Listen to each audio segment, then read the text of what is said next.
Yo, what's good, peppers? I learned something new recently, and unfortunately, I have lied to you guys in the last 3 years, probably more. If you can recall back to Cold War, I used to use linear, and I didn't change my aim response curve type from linear to dynamic, let alone even standard. I kept it that way because it was something that I was already used to. It was already engraved into my muscle memory. And surprisingly enough, I switched my aim response curve type from linear to dynamic. And the reason behind that, it was honestly so simple, but I misunderstood it.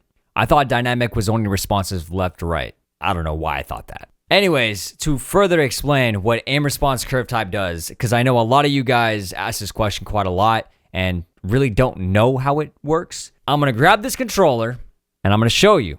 When you have your right stick not moving like this, okay, you are at 0 speed. When you flick your right stick to the right all the way, you are at 100 speed on your controller. Basically, your sense. Now your aim response goes from 0 to 100. It's like a slope. So on linear, it goes 0 to 100 at a consistent rate.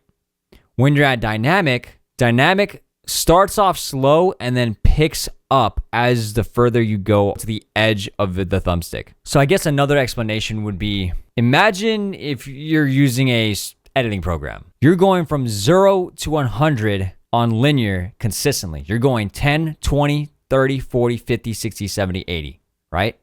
Whereas dynamic, you're going 5, 10, 15, 20, 25, 30, 35, 40. And then as soon as you hit 50, it goes by tens. I'll put an image on screen here. So if you ever edited on, let's say, Sony Vegas, and you use the velocity feature, within 5 frames, you'll get to 300%. But if you change the slope, you'll get there consistently, or you'll start off slow and then you'll get to that speed, which is 300%. I hope that makes sense. I just figured it out as I was editing one day. So in other words, I switched to dynamic because it helps you with micro adjustments on your aim. It's great for red gunning. It's great for sniping. And since I'm playing ranked play and I want to do good on both sniping and red gunning, I'm going to want to use dynamic. Linear is good when you're playing on a game like Cold War where it's too sticky of an aim assist, and you can use linear to counteract the sniping on Cold War. Now, I know this is not a Cold War video, but I wanted to make this clear so that way everyone can understand why I made this adjustment and why I was using it in the past. And I hope my explanation didn't suck. Anyways, before we get into the settings video, I need you guys to know that we use a cinch game controller. We got 4 buttons on the back, digital tap bumpers and triggers, TMR thumbsticks, Zephy custom-made controller if you guys want to go get one. Link will be down below in the description. Use code Zephy at checkout. And we also use a KontrolFreek thumbstick here just to raise it just a little bit. Anyways, let's get into the settings. Right now, I don't have my controller plugged in, but let's go to quick settings as these are the settings that I change the most often. When I play rank play, I lower my sense down to 2.1. I definitely need to put it down to like 1.8. But when I'm sniping, I like to keep it at 2.8. It's a perfect sense for me to be able to drag, especially when people are utilizing their movement. Focus behavior, I had this on for ranked as well. I forget to turn it on, to be honest. ADS field of view, I only change this when I'm using iron sights with the sniper. Helps out a lot, but for everything else, you want to do affected. Microphone mode, I have this on push to talk when I'm casually just going for content. If I'm playing rank play and I want to have some comms, I do open mic so that way I don't got to push to talk. Menu prompts, aiming input device, depending on what I'm using, I just switch it around. Let's get into controller settings, the one you guys are looking for. Keep this in mind. I always tell you guys in every settings video, use what feels right to you. Utilize my settings as a template for you to navigate what could help you snipe better with. So I play on tactical default 2.8, 2.8. Pretty much if you guys watch my last settings video, if not like off launch for BO7, not much has changed. Maybe very minor things. Like obviously the aim response curve type and then maybe the dead zone here. I have it on 0, 50, 1, and 99. If you have TMR sticks, you do not want to go anywhere above 1. And your left stick should not go above 70. But your left stick min, I know it's going to have some stick drift in the menu, which can be annoying. However, you need to utilize that left stick minimum for the most amount of aim assist that you can activate on your controller. It is so important. So again, make sure that your left stick min is at 0. This is the number one important thing. Let's go to aiming over here. I don't mess with the sensitivity multiplier. Aiming advanced settings, go over here. Gradual assist dynamic, like how we explained earlier. I don't mess with the slope scale. I keep it at 1. My custom sensitivity per zoom, my low zoom's at 0.8, and I don't mess with anything else. Now movement, this is what I have. You got to make sure your spin assist is on. Mantle assist, off, off, off. Mouse is pretty annoying in this game. That's just how it is. And the rest of the settings pretty much has been the same, like I said. So by all means, if you guys need to pause the video at any given time, please feel free to do so. I feel like if I try to explain each and every setting, you guys are like, yo, Zephy, we get it, bro. Like, I already know. I just need to pause it and just get to the point. Totally understandable. Do what you got to do, bro. Let's go to overlay advanced settings here. All right, copy this if you'd like. I didn't touch this at all. And of course, if you guys have any questions, please let me know down below in the comments about any of the settings. Mouse sensitivity, I changed this as 6.5. I don't know why, but I usually have it on 7. Mouse advanced settings, I kept my low zoom at 0.8. So keep in mind, I haven't really played much of keyboard and mouse on this game. A lot of you guys seem to be very happy with me on controller. So I kind of just been sticking to that. But of course, if you guys want to see keyboard and mouse, you can just let me know. Keybinds, this is literally all personal preference. I definitely don't recommend this. You can figure it out as you go. And my movement and my combat settings are pretty much one-to-one, same thing to my controller.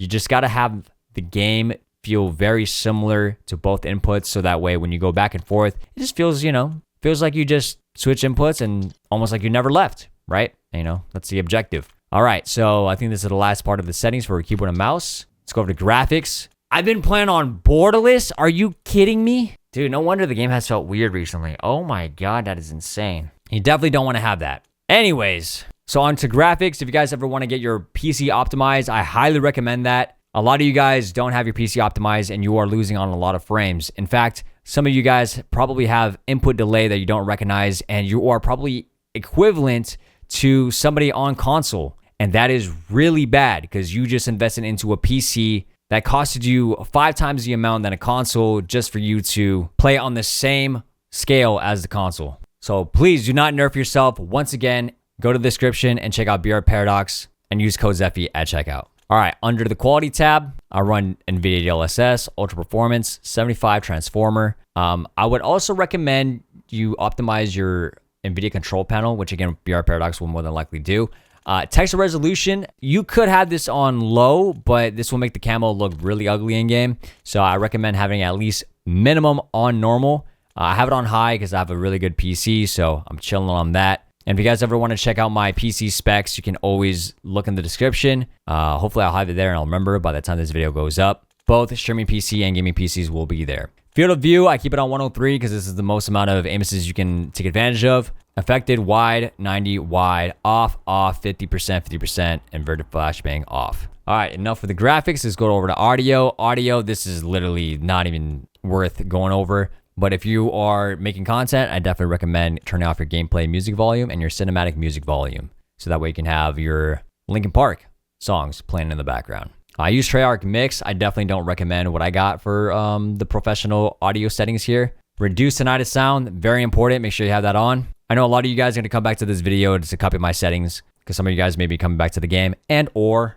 maybe your settings reset. It does happen. Don't worry. I know. That's what I got for the voice chat. And then I exit out of that. Interface. This is also pretty important too. So telemetry, I like to have my FPS and server latency on so I can see how many frames I'm getting and what server I'm on. And then going over to readability, so right here, menu text size. So if you want to have your kill feed a bit larger, put it on larger, your menu is going to look a little bit weird. It'll take some time to get used to. I didn't mess with anything else. Color customization. You want to make sure you have color filter on filter 2, filter target both, and both of these right here on 100. So then go over to your gameplay HUD, multiplayer HUD presets. I have it on standard. I don't mess with that. If you want to like Black Ops 2, you could do classic. It's pretty fire. Multiplayer HUD widget scale, I have it at 0.05. Which is very subtle increase, but it helps out a lot, especially when you want to see more on your radar. Make sure you go to HUD widget visibility, turn off your compass. You don't need that. Unless you use it, then you can keep it on, but I hate seeing it. HUD bounds, I have it all the way in for montages, so you can have more pan and crop. Scroll down, off, on, off. Make sure your compass is off again. I don't know why there's 2 different settings for that. Crosshair lines, I have it on off. I don't like how the crosshair lines look in this game, at least for sniping. Ray gunning looks fine, but sniping looks terrible. Crosshair dot, have it on static. This is very helpful to know whether your center of your screen is. Because if you have it on, it'll just wobble and it will throw you off. Same thing with crosshair lines. If you want to have that on, make sure you have it on static as well. And then for the rest of these settings, this is what I have. I didn't mess with advanced motion sickness control. And that's it, ladies and gentlemen. I don't want to drag you guys too much longer, but we have a video, a gameplay for you guys, a new gameplay in fact. basically we're gonna do an inside the mine episode this time around for a settings video, and I didn't really do it last time. I kind of just slapped on a nuke, but off jump here, I wanted to show you guys like how I play on SoaR, at least when I'm getting a nuke. I run mid, hit market, and I typically try to go for a spawn shot there. Now with this map, it's very, very crucial to know what side you want. So unfortunately, our teammates wanted A side. This is not the best side to get sniping clips. I'm also reviewing the gameplay from my editing program right now, so hopefully I can sync this right. But the best side to get sniping clips on this map in domination is to make sure you have it on C. But since my teammates are forcing it on A, it is obviously possible, but what I do is I typically try to get top of A here and really utilize this high ground area, because what happens is they'll spawn on the left side. Missed a couple of shots, we'll just ignore that. If you push right, so that back spawn, hopefully I'll be able to turn around in a second here. That back spawn, if you look at my radar, my teammate's pushing it. So since my teammates are pushing it, they're gonna be spawning on left. In fact, they're gonna be flipping. So now that I know that, I'm gonna start pushing mid and try to see if my teammates are going to end up capping it, and then I can go over to C to get a different spawn trap in. But it seems like they got both flags. They have both down, at least for the enemy team. And usually, when I play this map, if the spawns are kind of funky, I like to stay in middle so that way I can go back and forth between either spawn. And right here, I'm like, okay, they seem like they're going to be spawning A because I know my teammates are basically covered the rest of the map. Pop a quad ×2, no problem. We're streaking. We got a harp. Got to reload the VS Recon. We got 3 bullets and a dream here. But yeah, as you can tell, they spawn to the left side. So this guy, unfortunately, level 16. But the other guy in the lobby is level 707. So it's a mixed lobby, surprisingly. We have someone that plays the game a lot, just like me. You know. Crack another quad feed, same life. Missed the quad feed ×2 there. That would have been really nice. But yeah, typically I like to go to the, again, the top, and I climb this, what is it called? There's a word for it. Anyways, we're on a relentless now. And I'm maneuvering behind this tank, left and right, making myself unpredictable. There's a lot of areas I could be in this building, making it very, very difficult for the enemy team to find me. Because it's like, oh, well, he must be on the staircase. It's like, okay, well, I killed him on the staircase, right? Or oh, I just died on the staircase. Like, okay, he must be on the rooftop now. Check rooftop, and then suddenly I'm on the bottom. You know, you gotta be unpredictable, right?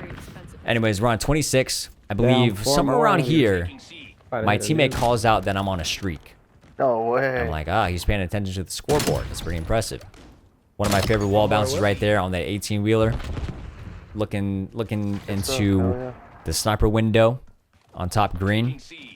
Learned quite a bit of my callouts to ranked. Shout out rank play. Anyways, run out of ammo.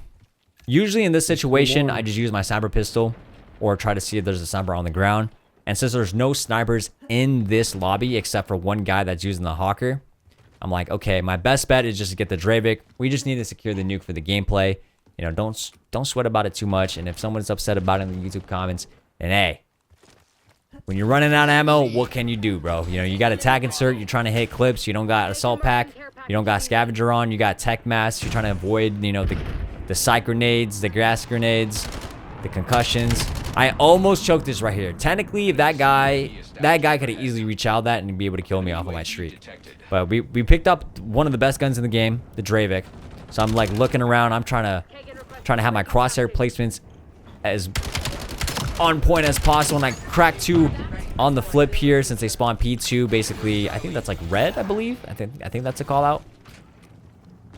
Anyways, that's a very popular spawn in case if they don't spawn in the main spawns. So main spawn is typically like back C. Right, yeah, 3 of them just spawned back there, and then, since we have 2 flags, the main spawn of C is back where I'm looking at right now, and the left side of 18-wheeler. So right directly 180 behind me. And then this secondary spawn would be like, well, the sub spawn would be P2, which is around red. Anyways, the guy wanted me to call it in, so I called it in for him, and it was around the end of the game. So I hope you guys learned a few things off of the SoaR gameplay here. We're gonna have some more Inside the Mind series coming up on the YouTube channel. We'll have it more oriented and there we go. you know, commentated very well. So anyways, I hope you guys have enjoyed the video. Drop a like and subscribe if you guys are new, and I'll see you guys in the next video. Everybody does. Take care. Results of a no life. Oh wow, got me a no life. Call of Duty only. Wow, that's a little rude, but kind of true though. I'm the top 1 sniper in the world right now, and I never seen no shit like he dropping nukes and shit. You laugh? For real? I mean, it's all for. It's not impressive, bro. Put it on a job resume. Put these nuts in your mouth. That's put that on something. You on an Xbox One S Put in it. 2026. Okay, what do you have? You can put my balls on a pita bread salad and put that in your mouth. A job resume is calling. Exactly. You know what's calling? A job application. Pick up the phone, bro. The only thing that's being picked up is your belly when you go take a shower to clean it under. Oh right, snap! bro. Oh snap! What the fuck? Man, you sound out of breath too. That old ass headset you got on.